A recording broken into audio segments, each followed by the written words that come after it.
Salam pemirsa, puji Tuhan kita boleh ketemu kembali dalam diskusi pendalaman Alkitab melalui pelajaran Sekolah Sabat. Di hadapan kita sudah ada Pak Adri Kaunang. Apa kabar Pak Adri? Puji Tuhan selalu, kekal selama-lamanya. Amin. Ada Pak Fajar. Apa kabar Pak Fajar? Mantap Pak Darwis, diberkati pemirsa dimanapun mereka berada, Pak Darwis. Ya, tentu ada Pak Tobing juga. Apa kabar Pak Tobing? Praise the Lord, kabar baik Pak Darwis. Amin. Baik pemirsa dimanapun saja berada, pelajaran kita kali ini yaitu pelajaran kedua, triwulan terakhir tahun 2020, keluarga. Sebelum kita mulai diskusi ini, baiklah kita undang Pak Adri Kaunang memimpin kita dalam doa. Silakan Pak Adri. Bapa di sorga, kita akan masuki pelajaran yang luar biasa tentang keluarga Eden yang begitu suci dan dapat dipraktekkan bagi keluarga-keluarga zaman saat ini untuk mempraktekkan keluarga yang bergantung kepada Allah. Mintalah kuasa Roh Kudus sehingga pemaparan yang bersifat individual dan selalu mengajak untuk melihat kepada Allah akan menjadi berkat bagi keluarga yang menonton saat ini dan memiliki satu kesempatan kehidupan kekal bila mana Yesus datang kedua kali melalui perubahan-perubahan yang akan kita bahas. Dalam nama Yesus Kristus kami sudah berdoa. Amin. Amin. Pemirsa, kembali kita akan fokus mengenai keluarga. Dan kita undang Pak Tobing ini membahas Sabat petang. Apa yang akan dibahas Pak Tobing? Silakan Pak Tobing.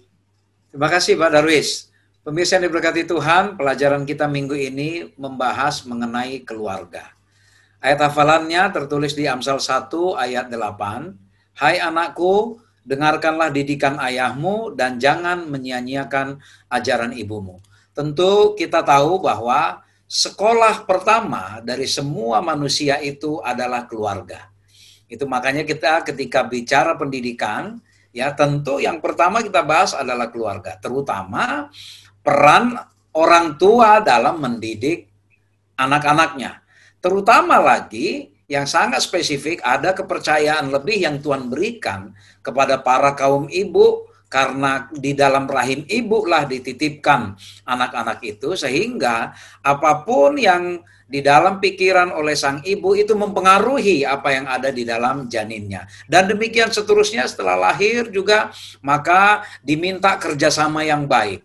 Ya, ayah dan ibu di dalam mendidik anak-anak. Sejak kapan? Sejak bayi ya. Jadi bukan setelah besar baru dididik ya, tapi semenjak bayi apa yang diajarkan terutama ya bukan masalah kepintaran duniawi ini, tetapi orang tua sebaiknya pelajaran pertama yang diberikan kepada anak-anak adalah mengenai kebaikan Allah, luar biasanya Allah, bagaimana Allah yang begitu ajaib telah membuat proses dunia ini dan juga kelahiran dan penciptaan manusia dan bahkan Yesus pun sudah mati menebus manusia dari dosa-dosa. Nah, inilah pelajaran-pelajaran pertama yang perlu disampaikan kepada anak-anak sehingga tabiat anak-anak itu bisa menyerupai tabiat Yesus. Masalah ilmu pengetahuan yang lain, dunia yang lain, itu adalah karunia Tuhan yang berikutnya. Tetapi pelajaran pertama adalah pelajaran mengenai karakter, yaitu didapat dari firman Tuhan. Itu kira-kira Pak Darwis.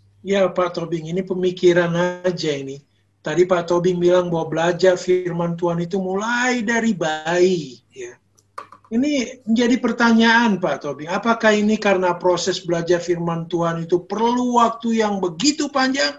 Apa karena pengenalan dan menghidupkan tabiat Allah itu memerlukan waktu yang panjang? Silakan Pak Tobing.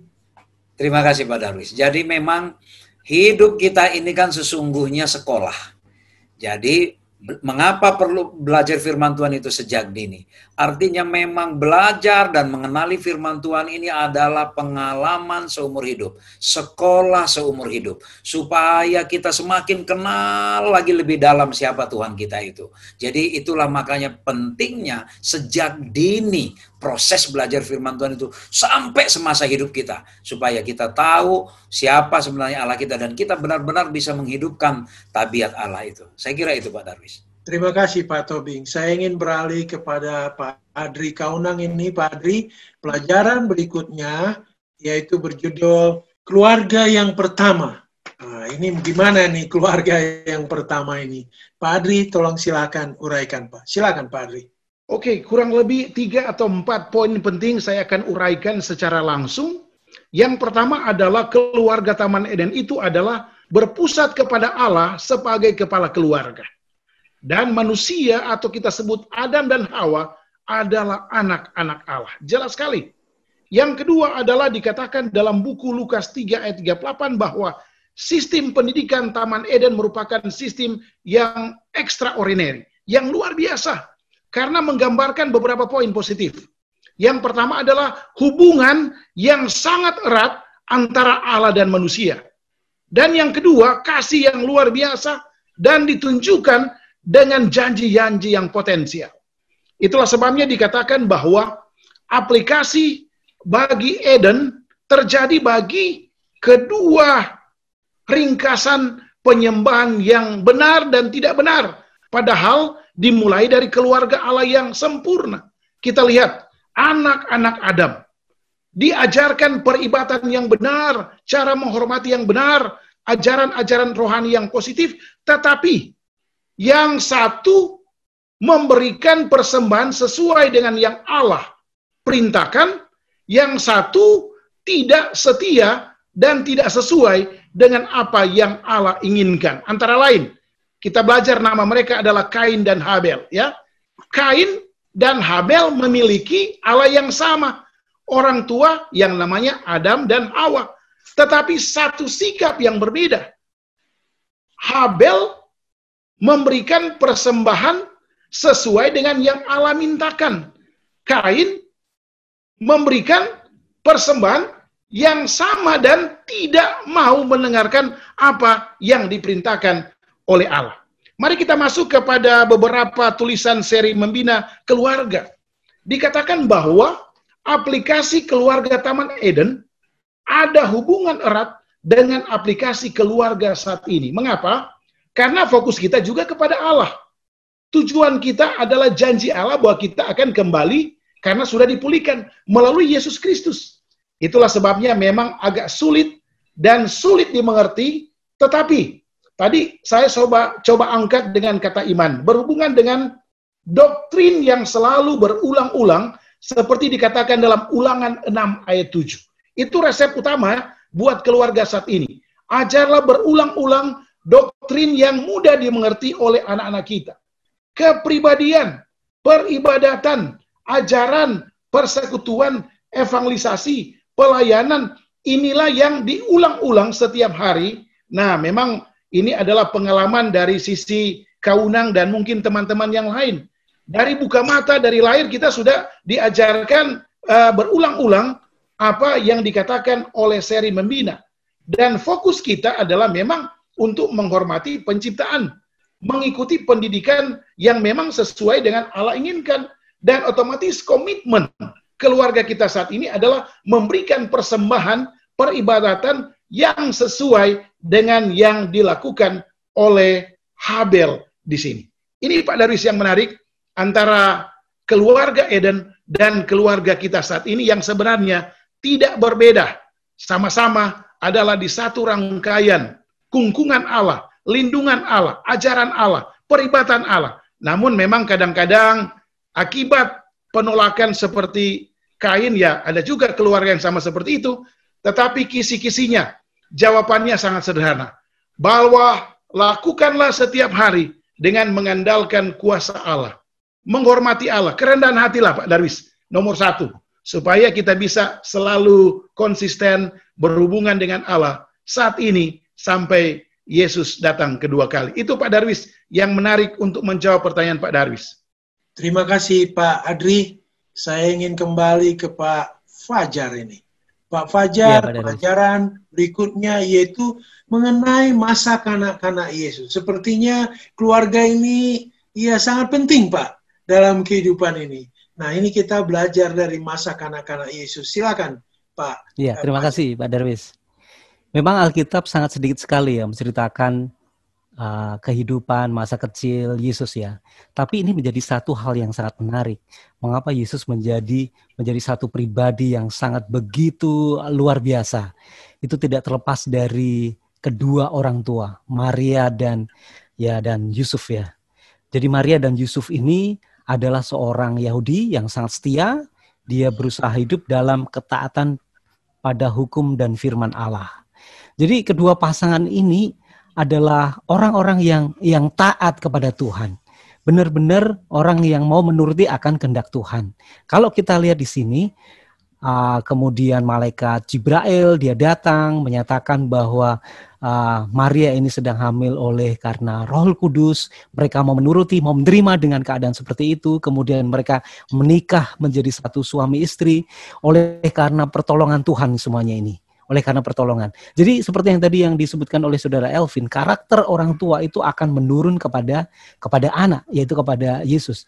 Nah, pertanyaan gini, apakah Yesus ini mengikuti satu pendidikan formal di sekolah para nabi atau mungkin sekolah-sekolah yang formal seperti yang lain ya? Oh tidak, ternyata ibunya sendiri itu yang memberikan pengajaran, dia membuka gulungan-gulungan kitab, dia diajarkan kepada Yesus pada waktu kecil itu. Tapi ada satu nasihat dari Pena Inspirasi menyatakan bahwa guru yang sesungguhnya itu adalah Tuhan Allah sendiri.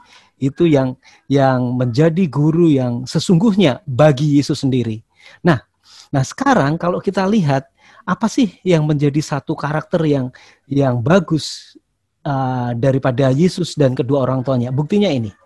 Di dalam Lukas pasal 2 ayat 41, di situ jelas disampaikan bahwa tiap-tiap tahun orang tua Yesus pergi ke Yerusalem pada hari raya Paskah.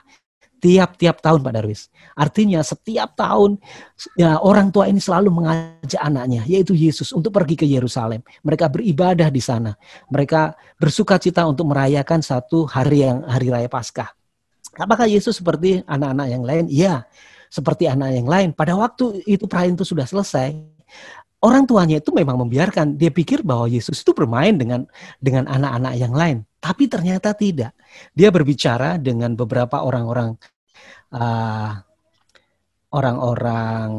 Yahudi pada waktu itu ya. Kita akan lihat di dalam ayat yang ke-47. 4 ayat 47. Lukas 2 ayat 47. Dan semua orang yang mendengar dia sangat heran akan kecerdasannya dan segala jawab yang diberikannya. Dari mana Yesus memiliki satu kecerdasan? Kalau itu tidak memperoleh pendidikan dari ibunya, kemudian dari Tuhan Allah itu sendiri. Jadi bagi kita pelajaran yang bisa kita ambil, ayo kita bawa anak-anak kita untuk selalu beribadah dimanapun. Mau online kah atau mungkin offline ke gereja, kita selalu libatkan anak-anak ini supaya tetap berada di dalam lingkungan yang bagus, menyembah kepada Tuhan yang benar, mendengarkan firman Tuhan, belajar dengan baik. Ini menjadi satu pelajaran yang luar biasa, Pak. Ya, Pak Fajar. Ya, memang sekarang dengan ada pandemi ini mungkin kita bisa dengan rileks, belajar bersama-sama dengan anak-anak di rumah. Tapi kan ini hanya bersifat sementara. Mungkin nanti kita akan disibukkan lagi, bekerja, mencari nafkah. Bagaimana kita pastikan, Pak, supaya pendidikan di rumah tangga ini boleh berjalan dengan baik? Silakan, Pak Fajar. Iya, memang mesti harus seimbang juga. Apalagi sebagai orang tua, kita juga memiliki satu kewajiban untuk mencari nafkah untuk mereka. Tapi kita juga sisihkan waktu untuk bermain dengan si kecil, untuk bermain dengan anak kita, meluangkan waktu. Kita anggap bahwa anak-anak kita itu teman kita sendiri, untuk teman bermain, untuk menjalin komunikasi yang baik. Nanti akan dijelaskan oleh Saudara Elvin. Menjalin, membuka diri kepada anak-anak sehingga mereka juga akan terbuka dengan kita. Tapi yang jelas, meskipun kesibukan itu kita harus lewati, namun sebaiknya sesibuk apapun kita gunakan, luangkan bersama-sama dengan anak untuk berdoa bersama-sama, untuk saling bercerita apa sih yang kamu dapat pelajaran kita, bermain bersama-sama. Inilah yang paling menyenangkan. Saya pikir itu Pak Darwis. Terima kasih Pak Fajar. Saya akan kembali ke Pak Tobing ini. Pak Tobing, topik berikutnya yaitu mengenai komunikasi. Apa ini peranan komunikasi di dalam rumah tangga? Silakan Pak Tobing. Baik, terima kasih Pak Darwis. Ini komunikasi inilah topik yang tidak ada habisnya yang dibahas di dalam rumah tangga ya. Menjadi, boleh dibilang kalau dari sisi positif bahwa komunikasilah alat ya yang menghubungkan satu sama lain, tapi justru ini juga lah yang menjadi permasalahan utama selalu di dalam keluarga-keluarga. Ya, jadi sama seperti Yesus sebagai guru kita ya, bagaimana Yesus selalu menempuh cara komunikasi, berbagai macam cara komunikasi yang bisa diterima oleh audiensnya. Demikian juga di rumah antara orang tua dengan anak, orang tua perlu memahami sudut pandang anak-anak. Orang tua harus perlu tahu bagaimana cara komunikasi yang diterima oleh anak-anak. Bukan hanya meminta atau berharap supaya anak-anak mengerti caranya orang tua. Tapi demikian juga dengan anak-anak supaya mengerti keadaan orang tua, bagaimana yang dipahami oleh orang tua. Nah, jadi tetapi kunci dari komunikasi ini artinya gini, apakah sebuah pesan tersampaikan dengan baik atau tidak? Apakah sebuah peraturan di rumah itu bisa diterima atau tidak? Semua itu sangat tergantung kepada satu. Bagaimana masing-masing anggota keluarga membangun hubungan yang baik. Jadi hubungan dulu, kedekatan emosi dan kedekatan pribadi dulu yang menentukan. Karena katakanlah ketika orang tua tidak punya hubungan emosi yang baik dengan anaknya, kalaupun orang tuanya menyampaikan nasihat yang baik, Pak Darwis, anak-anak belum tentu terima loh, Pak. Belum tentu terima. Ya, karena apa? Sudah sebel duluan. Karena merasa, contoh, kalau anak-anak selama ini tidak pernah diperhatikan oleh orang tua misalnya, tapi tiba-tiba orang tua ngasih nasihat yang baik, anak-anak nggak mau dengar lagi apa yang dibilang karena sudah sebel duluan. Dan sebaliknya seperti itu ya, anak-anak juga ya harus berusaha mendapatkan ikatan emosi dan ikatan pribadi yang baik kepada orang tuanya supaya pesan-pesannya itu boleh tersampaikan dengan baik. Nah, kita banyak belajar dari Yesus sebagai guru sejati kita, bagaimana Yesus berkomunikasi melalui perumpamaan, melalui cerita, melalui lain-lain, banyak sekali ya. Saya kira ini menjadi satu isu, boleh dibilang Pak Darwis, isu utama di dalam persoalan-persoalan rumah tangga adalah masalah komunikasi. Jadi semua anggota keluarga, ini bukan hanya orang tua ya, saya kira semua anggota keluarga hendaknya belajar berkomunikasi dengan baik. Tapi bagaimana cara belajar komunikasi dengan baik? Tiru cara Yesus berkomunikasi, di mana dia tahu cara menempatkan, memilih waktu, memilih cara, berhadapan dengan siapa, kapan waktunya. Ini orang yang dihadapi orang terpelajar atau tidak, ya orang yang merasa berdosa atau orang yang merasa suci. Ya, Yesus punya cara yang luar biasa. Saya kira itu Pak Darwis. Ya Pak Tobing, ini berarti komunikasi ini sangat penting sekali ya, mempunyai peranan yang sangat penting dengan hubungan kita dengan siapapun. Mungkin Pak Tobing kasih tip-tip sedikit lah tambahan agar teknik komunikasi ini bisa kita jalankan dengan efektif dan baik sekali. Silakan Pak Tobing. Oke, jadi teknik simpel dalam berkomunikasi supaya kita efektif kepada siapapun, kepada anggota keluarga, anggota gereja, rekan kerja, atasan, bawahan, rekan bisnis adalah apa? Kita harus memahami bagaimana menyampaikan konten, isi yang mau kita sampaikan dengan konteks yang tepat, cara yang tepat. Jadi karena tidak semua pesan yang baik bisa diterima baik kalau cara kita tidak baik, kalau timingnya tidak baik, kalau pemilihan situasinya tidak baik. Saya kira itulah. Lalu sisanya dari itu, syarat paling mendasar, requirement paling mendasar dari kita sebagai orang Kristen dalam berkomunikasi adalah ketulusan. Kalau kita sudah mulai membangun jiwa yang tulus dari dalam hati, saya kira kita tidak perlu berdrama, tidak perlu atur-atur apa omongan kita, tapi ketika kita tulus, kita tidak ada niatan-niatan yang tidak baik, maka ditambah lagi pemahaman akan bagaimana konteks yang baik berkomunikasi, saya kira akan efektif sekali kita sebagai komunikator, Pak Darwis. Terima kasih Pak Tobing. Saya ingin kembali ke Pak Adri Kaunang. Pak Adri, topik kita berikutnya yaitu mengenai peranan orang tua. Pak Adri, kita semua orang tua, apa peranan kita Pak sebagai orang tua di dalam pendidikan keluarga ini. Silakan Pak. Oke, judul ini sangat penting sekali, namanya peranan orang tua, seperti dikatakan oleh hamba Tuhan, Pak Darwis. Saya memiliki orang tua yang berbeda style dengan saya setelah saya dilahirkan dari apa yang disebut dengan Advent, ya, menunggu kedatangan Yesus yang sudah kali. Intinya begini, Pak Darwis. Wawasan yang saya tekankan kepada keluarga saya, kebetulan karena tingkat level education, pendidikan berbeda dengan kakek nenek dan orang tua saya. Jadi saya coba lihat stimulus dulu. Stimulus ini penting, Pak. Stimulus apa yang terjadi di sekitar keluarga saya. Baru saya jeda dulu, baru saya tekankan mereaktif atau proaktif. Namun kita terlanjur sebagai umat Advent harus proaktif. Artinya ke jalur positif. Dengan menekankan Ulangan pasal 6 ayat 7.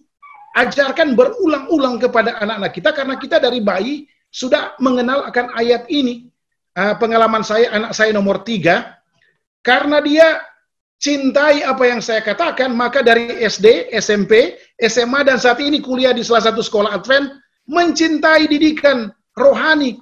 Bayangkan Pak Darwis, saat ini mereka tingkat 1, sudah pelajari Alfa dan Omega, jilid 1 sampai jilid 10, bayangkan.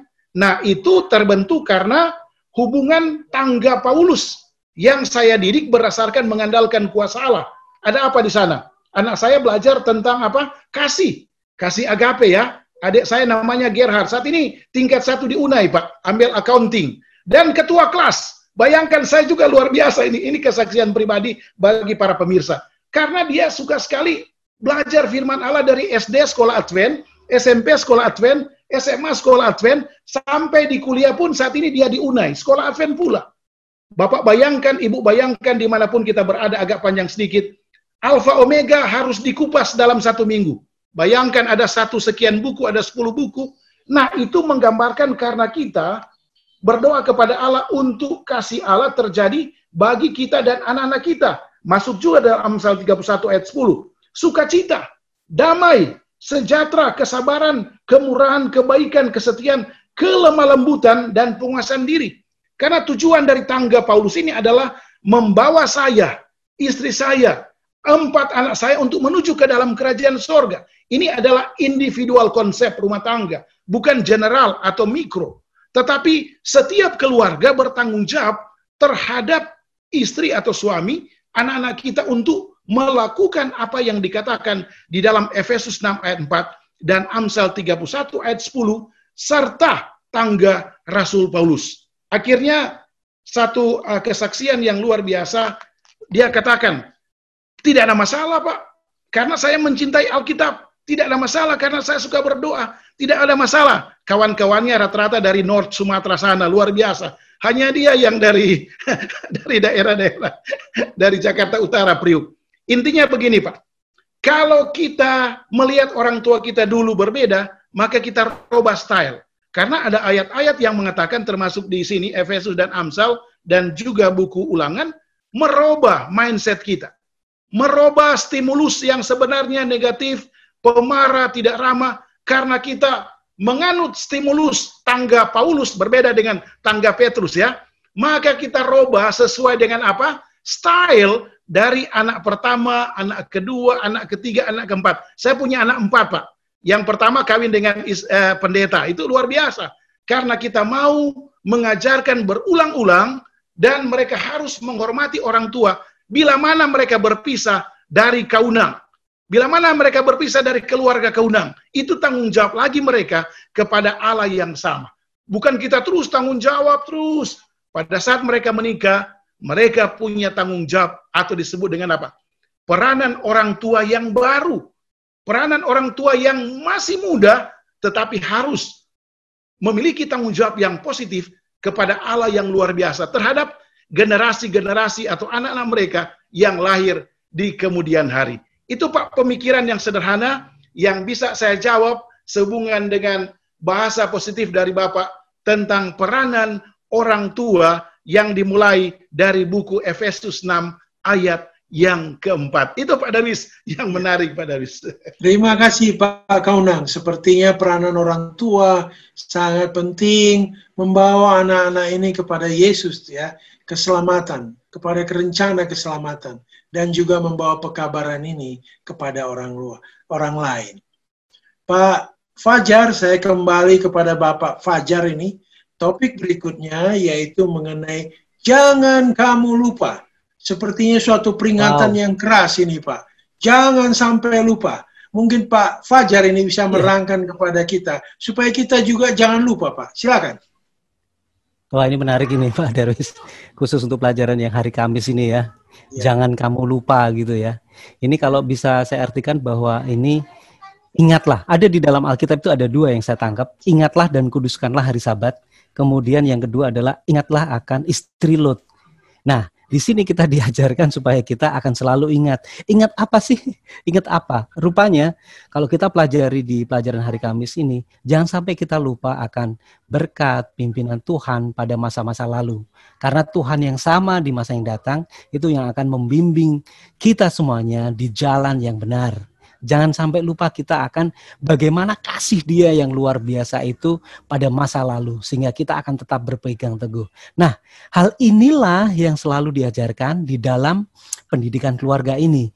Yaitu bagaimana perbuatan-perbuatan Tuhan pada masa lalu, atau sejarah pada zaman Israel, pada waktu itu, bahkan mungkin dalam kehidupan rohani di dalam keluarga, kita juga patut menceritakan setiap hari, setiap saat kepada anak-anak kita bagaimana Tuhan itu memberkati keluarga ini, kemudian memberikan satu hal yang luar biasa sehingga kita bisa menikmati kehidupan bersama-sama. Nah, inilah yang selalu diajarkan untuk kita ulang-ulang setiap hari. Ada satu nasihat dalam Ulangan 6 ayat yang 7.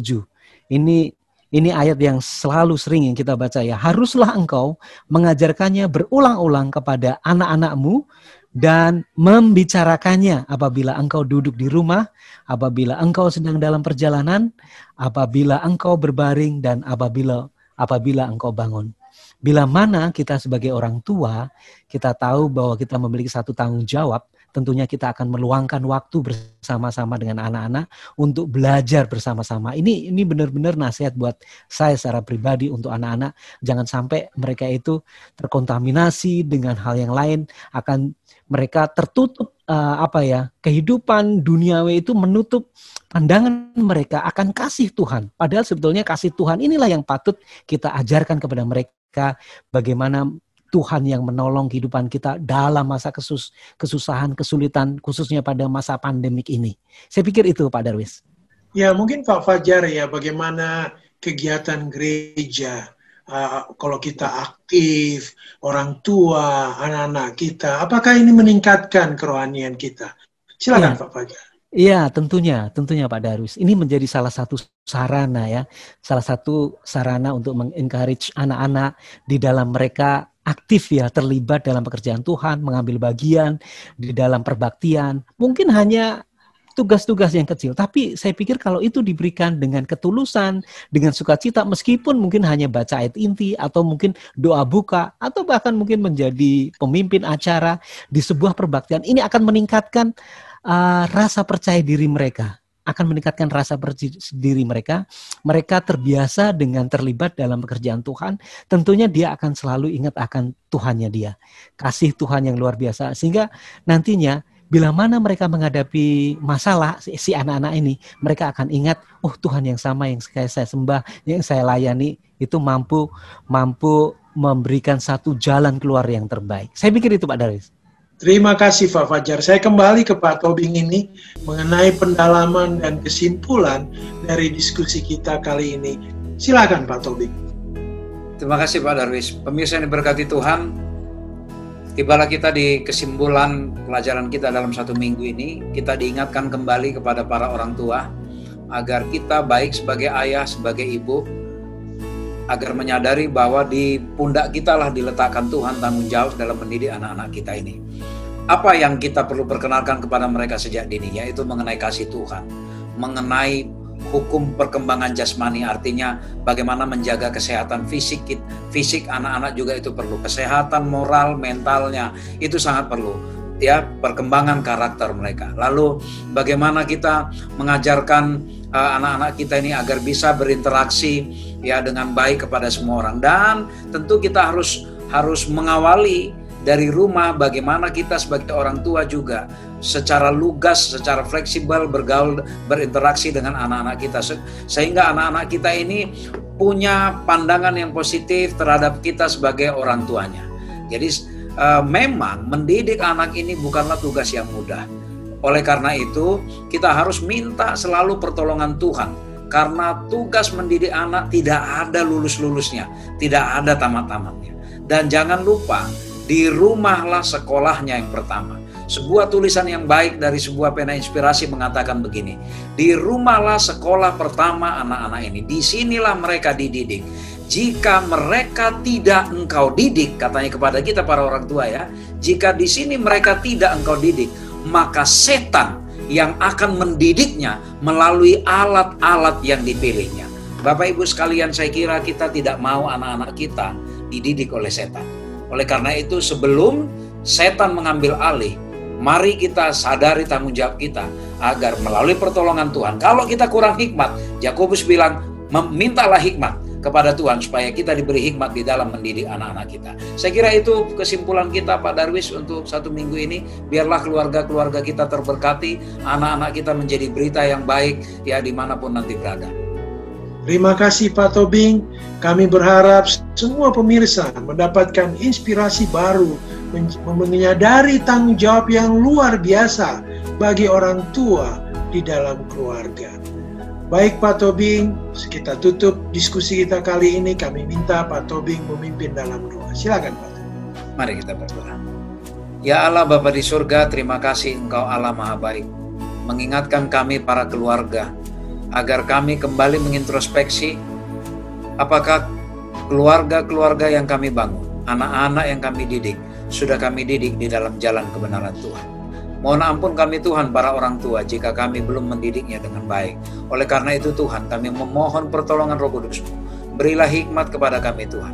Biarlah kami juga mau diajar agar kami boleh mendidik anak-anak kami ini dengan baik. Sehingga ketika Engkau datang nanti, ketika Engkau menanyakan tanggung jawab kami sebagai orang tua, Engkau mendapati kami sebagai orang tua yang bertanggung jawab, yang membawa anak-anak kami ke dalam jalan yang benar. Terberkatilah kami sebagai panelis di sini dan juga para pemirsa dimanapun berada. Kami rindu keluarga kami semua Engkau kumpulkan di kerajaan surga yang Tuhan sudah sediakan bagi kami. Sekali lagi Tuhan, berpengasihanlah Engkau kepada anak-anak kami. Lindungilah mereka, bantulah mereka Tuhan, agar mereka berada di dalam pendidikan Roh Kudus-Mu Tuhan, sehingga bukan setan yang mendidik mereka. Terima kasih Tuhan, di dalam nama Yesus yang sudah menjadi Juru Selamat dan Penebus kami dari dosa kami berdoa. Amin. Amin. Terima kasih Pak Tobing, terima kasih Pak Adri, Pak Fajar, dan kepada pemirsa semua dimanapun berada. Terima kasih karena kita boleh berdiskusi bersama, mempelajari pelajaran Sekolah Sabat. Tuhan memberkati kita semua. Amin. Amin. Terima kasih.